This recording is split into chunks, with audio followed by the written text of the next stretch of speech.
So we have here on the screen a paragraph about the secret garden, and I'm going to go ahead and take the time to read it to you just so that we have the whole thing out there.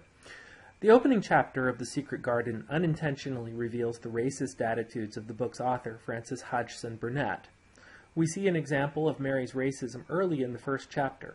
Burnett writes, quote, "She never remembered seeing familiarly anything but the dark faces of her ayah and the other native servants, and as they always obeyed her and gave her her own way in everything, because the Mem Sahib would be angry if she was disturbed by her crying. By the time she was 6 years old, she was as tyrannical and selfish a little pig as ever lived." Here we learn two things. First, Mary learns her attitude towards the natives from her parents. Second, Burnett uses Mary's attitudes to cause us to dislike Mary. We're supposed to understand from the way that she treats the natives that Mary truly is a little pig. At the beginning of the chapter, then, Burnett seems to expose racism. At the end, however, racism creeps back in. We learn that the native servants had, quote, left the house as quickly as they could get out of it, none of them even remembering that there was a Missy Sahib. Only the British officer seems to care for Mary at all. This lack of caring suggests that even though Burnett tries to expose racism, she cannot escape it. She perceives the English as being superior to the natives. So let's talk about why this is actually a fairly good example of writing about literature. First, it begins with a claim. And I'm going to highlight that for you here in yellow. That claim is not just an opinion, although it certainly is the writer's analysis of the work. It's something that can be supported by evidence in the text. And that's what we get in the rest of the paragraph. We get another claim. Here, this is a subclaim that helps to support this one. We see an example of Mary's racism early in the first chapter. Now we get evidence, and I'm going to highlight the evidence here in blue. And the evidence is actually a fairly long quote from the beginning of the novel.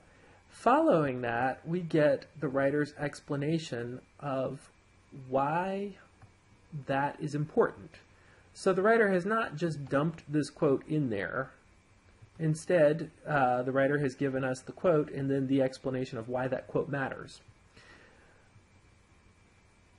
Here we get kind of a restatement of the first part of the paragraph. Here we get another kind of a subclaim, another one that helps to support this bigger claim at the beginning. So I'm going to highlight this subclaim in green as well, so you can see it matches the one up here in a certain way. Then the writer provides us with more evidence. I'm going to highlight that in the blue again. And then the writer explains why that quote matters. You should be noticing a pattern here. Claim, evidence, explanation of evidence. Claim, evidence, explanation of evidence. These are really kind of the basic building blocks for writing about literature, whether it's a novel, a book that has been written, or a film. You could do this with a film as well.